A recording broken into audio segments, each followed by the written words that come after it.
नमस्कार दोस्तों, OCN network में आपका स्वागत है। मैं हूं ओमकार चौधरी। ये तो हम जानते हैं कि जब भी प्रधानमंत्री नरेंद्र मोदी और डोनाल्ड ट्रंप की मुलाकातें हुई हैं, दोनों ने एक दूसरे को दोस्त कहकर के ही संबोधित किया है।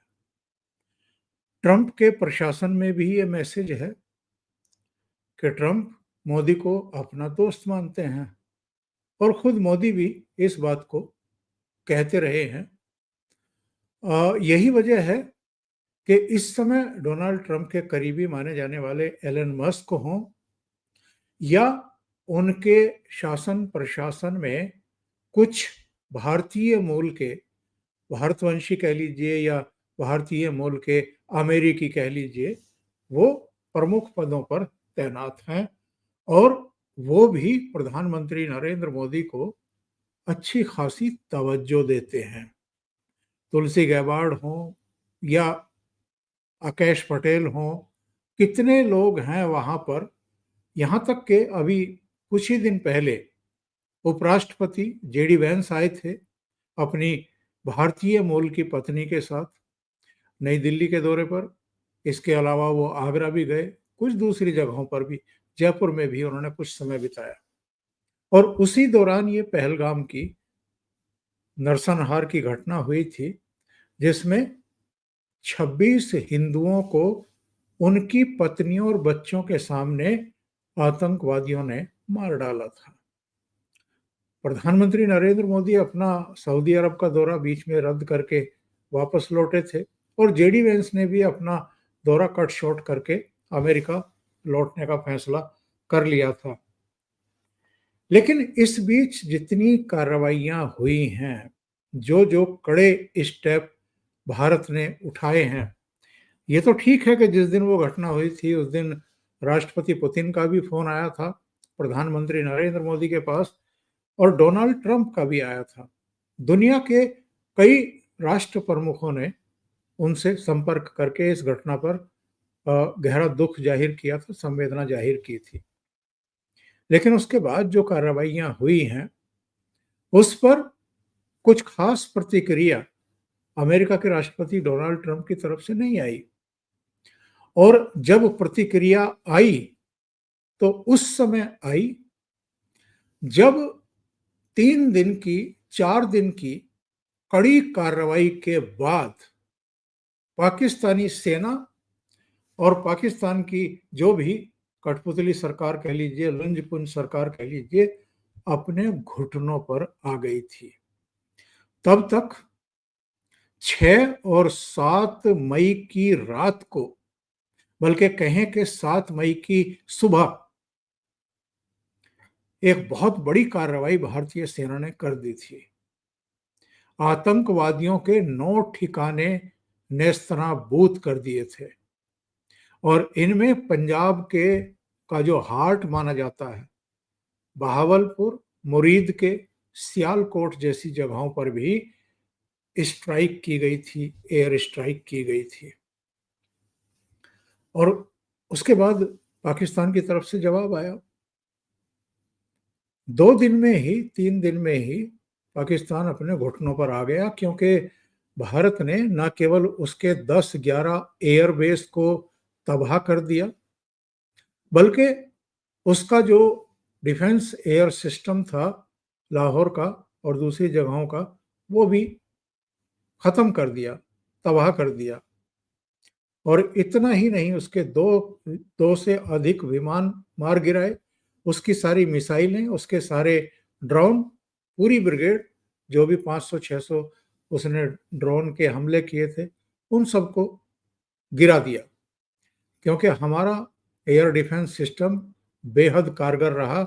S-400 से लेकर के आकाश और जितने भी हमारे पास स्वीडिश कंपनी के भी हैं, उन सब ने बेहतरीन काम किया। और जो हमारी सेना ने काम किया, दांत खट्टे करके रख दिए।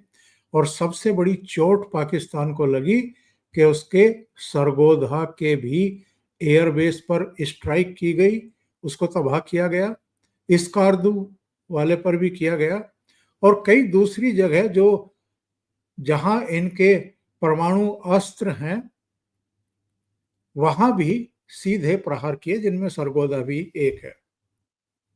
और इसी से अमेरिका के कान खड़े हुए, क्योंकि ये माना जाता है कि जो दो जगह पर इन्होंने अपने परमाणु अस्त्र रखे हुए हैं, परमाणु बम रखे हुए हैं, उनमें से एक की निगरानी अमेरिका के पास भी है और उस पर अमेरिका का एयर डिफेंस सिस्टम भी लगा हुआ है। इसके बावजूद अगर भारत वहां अटैक करने में कामयाब हो गया, और जैसी कि सूचना मिल रही है कि कुछ लीकेज है, कुछ रेडिएशन फैलने की आशंका है, और इजिप्ट का भी एक विमान वहां पर कुछ पदार्थ और कुछ दूसरी चीजें लेकर के आया था ताकि उसको निष्क्रिय किया जाए, जो खतरा है। और अमेरिका का भी एक विमान पाकिस्तान में उसके आसपास देखा गया। पाकिस्तान की तरफ से, भारत की तरफ से इतनी बड़ी मार पड़ने के बाद पाकिस्तान की तरफ से वहां के डीजीएमओ ने हमारे डीजीएमओ से संपर्क साधा, और ये 10 मई की बात है, दोपहर की बात है। ये बात ठीक है कि जो हमारा नेतृत्व है वो दुनिया के प्रमुख देशों को विश्वास में ले रहा था, उनको डोजियर भेज करके बता रहा था कि पाकिस्तान की कौन कौन सी गुस्ताखियां हैं, किस तरीके से वो आतंकी हमले करता रहा है, किस तरह खून बहाता रहा है, और इस बार तो सारी हदें पार कर दी। उसने धर्म के आधार पर चुन करके उनकी पत्नियों के सामने और बच्चों के सामने ही उनका खून किया, गोली मार दी। तो हम कड़ी कार्रवाई करने जा रहे हैं, और अमेरिका को इसलिए विश्वास में लिया गया ताकि जब यूएनएससी में, यूएन में ये मामला जाए, तो क्योंकि एक प्रस्ताव पारित हुआ था इस घटना के तुरंत बाद और अमेरिका ने उसको समर्थन दिया था। खुद डोनाल्ड ट्रंप का मोदी के पास फोन भी आया था। तो ये माना गया कि वो उसको विश्वास में लिया जाए, उसको हिंट दे दिया जाए। और एस जयशंकर साहब ने, जो रूबियो हैं वहाँ के फॉरेन सेक्रेटरी, जिनको हम यहाँ विदेश मंत्री कहते हैं, उनको बता दिया था कि हम बहुत कड़ी कार्रवाई करने जा रहे हैं। और इतना ही बताना होता है, इससे ज़्यादा कुछ बताया नहीं जाता है। कड़ी कार्रवाई हुई और 10 तारीख को पाकिस्तान के डीजीएमओ घुटनों पर आ गए। उन्होंने हमारे डीजीएमओ राजीव घई साहब को फ़ोन मिलाया, हॉटलाइन पर बात की और कहा कि हम युद्ध विराम चाहते हैं। उन्होंने कहा कि हम आपको बताएंगे, और फिर चर्चा करके उनको बताया गया कि आपकी तरफ से अगर अटैक नहीं होगा, उकसाया नहीं जाएगा, तो हम भी अटैक नहीं करेंगे। लेकिन इससे पहले राष्ट्रपति डोनाल्ड ट्रंप का जो ट्रुथ इनका सोशल मीडिया मंच है, उस पर एक मैसेज आता है, और भारत की तरफ से विधिवत घोषणा नहीं हुई थी। प्रेस के सामने इस बात की जानकारी भी नहीं दी जा सकी थी तब तक कि पाकिस्तान की तरफ से फोन कॉल आया है, वो युद्ध विराम चाहते हैं और हम इस पर सहमत हैं, हमने इसकी इजाजत दे दी है। उससे पहले ही ट्रंप का वो मैसेज आ गया कि साहब अमेरिका ने मध्यस्थता की है, सारी रात दोनों देशों के विदेश मंत्रियों से, प्रधानमंत्री से, जो भी संबंधित लोग हैं उन सब से बात की, उनको कन्विंस किया, उनको रेडी किया, और अब अस्थाई जो है इसका समाधान निकल रहा है। अस्थाई समाधान मतलब कि अस्थाई रूप से सीज फायर लागू हो जाएगा शाम को 5 बजे से। ये यकीन करने लायक बात थी नहीं, क्योंकि डोनाल्ड ट्रंप कौन होते हैं इस तरह की घोषणा अपनी तरफ से करने वाले। और इसको लेकर के प्रधानमंत्री नरेंद्र मोदी को जो विपक्षी दल घात लगाए बैठे रहते हैं, अचानक नरेंद्र मोदी उनके निशाने पर आ गए। क्योंकि कश्मीर के बारे में हमारी घोषित नीति है कि हम बाइलेटरल टॉक से ही करेंगे, किसी तीसरे की इसमें कोई भूमिका ही नहीं है। और चूंकि वहां के डीजीएमओ का फोन आया था हमारे डीजीएमओ के पास, इसलिए ये बाइलेटरल ही थी। लेकिन ट्रंप के मैसेज ने कुछ सवाल खड़े किए हैं कि ट्रंप को यह बात किसने बताई। क्या जिस तरीके से हमारे विदेश मंत्री सारी सूचनाएं उनसे साझा कर रहे थे केवल इसलिए कि जब यूएन में यूएनएससी में ये मामला जाएगा तो अमेरिका को विश्वास में लेकर के हम रहें, वो एक महत्वपूर्ण साझेदार भी है। उस इंफॉर्मेशन का डोनाल्ड ट्रंप ने बेजा इस्तेमाल किया, मिसयूज किया और इसका श्रेय खुद उठाने की कोशिश की कि देखो हमारे प्रयासों से ये हो गया। उसके बाद बीती रात जब प्रधानमंत्री नरेंद्र मोदी राष्ट्र को संबोधित करने वाले थे इस पूरे प्रकरण पर, और उन्होंने जो पहलगाम का हमला हुआ उसके बारे में भी बात की, ऑपरेशन सिंदूर के बारे में भी बात की, सीज फायर के बारे में बात की, आतंकवाद के बारे में भी बात की, सिंधु जल समझौते के बारे में भी बात की और पाकिस्तान के कब्जे वाले कश्मीर के हिस्से पर भी बात की।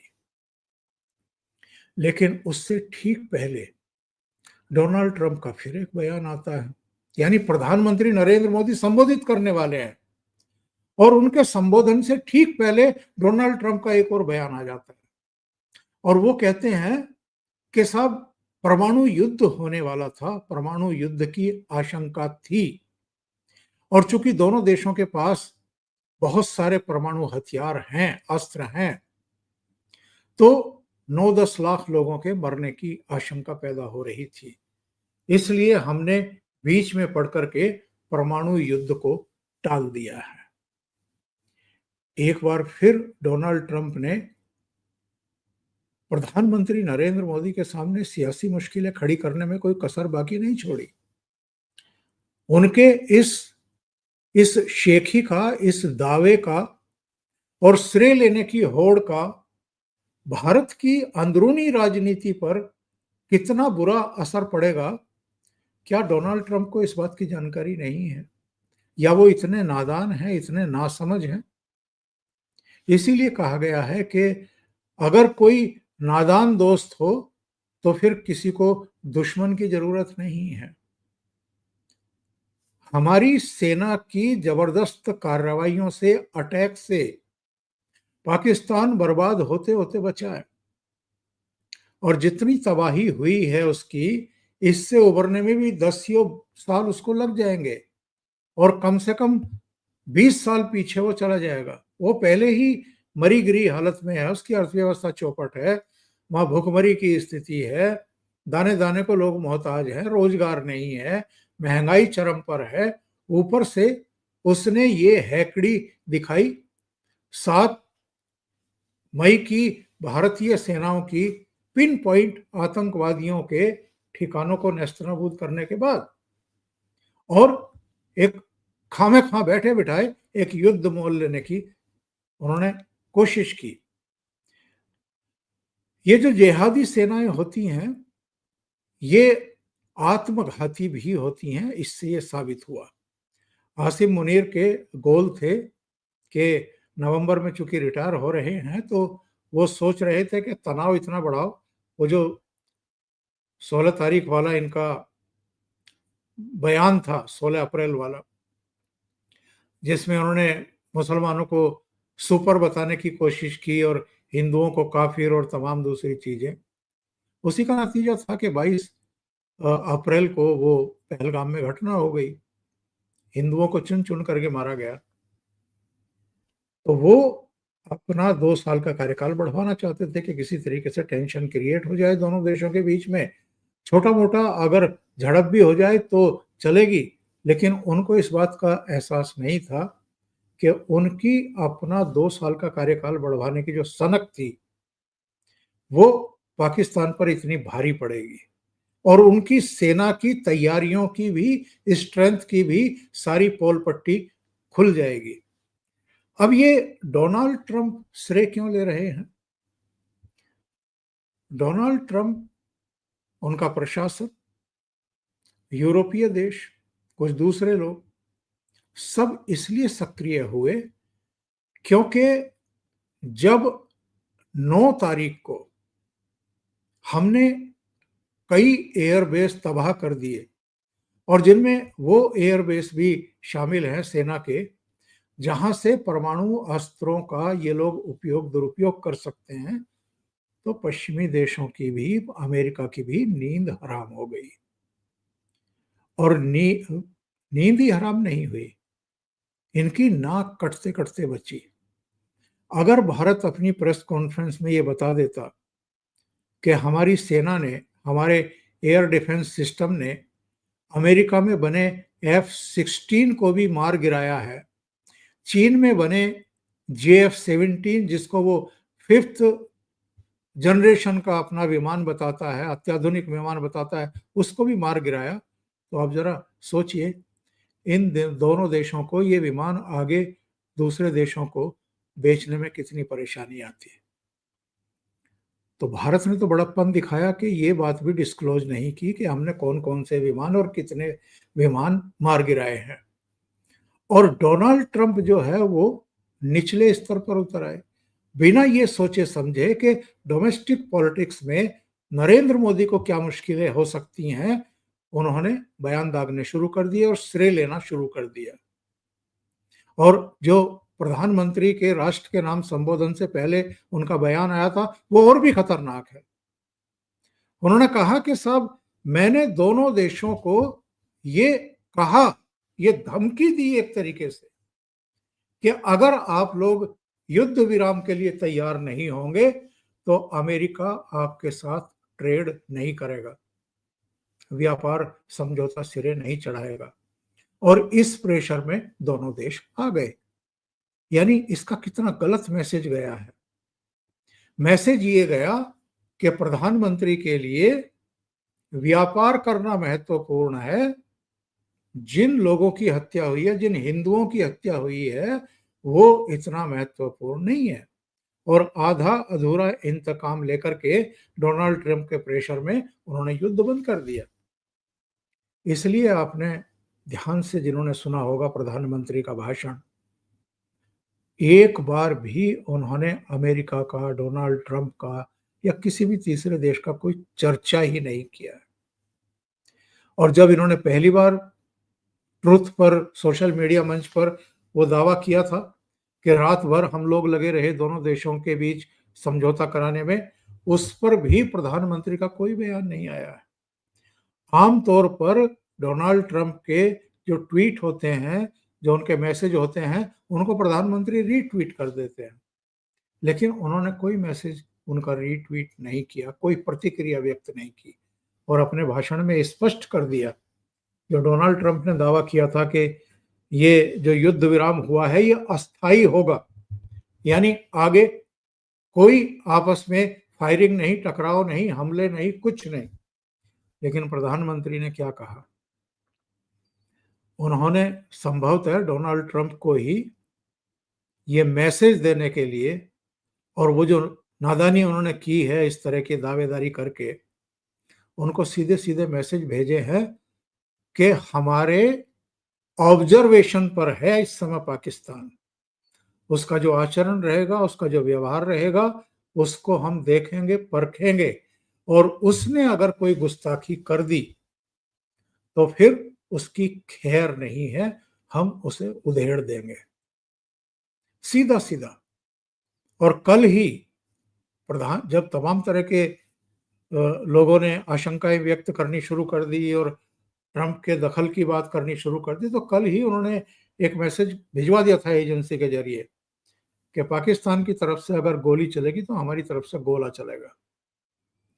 यानी भारत ने साफ कर दिया कि अगर उधर से कोई आतंकवादी वारदात हो गई, तो अब तो घोषित नीति है वैसे भी कि कोई भी हमला होगा तो हम सीधे युद्ध छेड़ेंगे, उसको युद्ध मानेंगे और सीधा हमला करेंगे। फिर हम ना तो पाकिस्तानी उच्चायोग को कुछ बताएंगे, ना पाकिस्तान सरकार को सीधे कुछ बताएंगे कि क्या हुआ है, हम सीधा हमला करेंगे। तो मेरा कहना यह है कि डोनाल्ड ट्रंप जैसे अति महत्वाकांक्षी और श्रेय लेने के भूखे और नादान लोग, जिनको कश्मीर के बारे में कोई जानकारी नहीं, कश्मीर समस्या के बारे में कोई जानकारी नहीं, और ये कब से है समस्या, इसके बारे में भी कुछ जानकारी नहीं है। कह रहे थे कि हजारों वर्ष पुरानी समस्या है।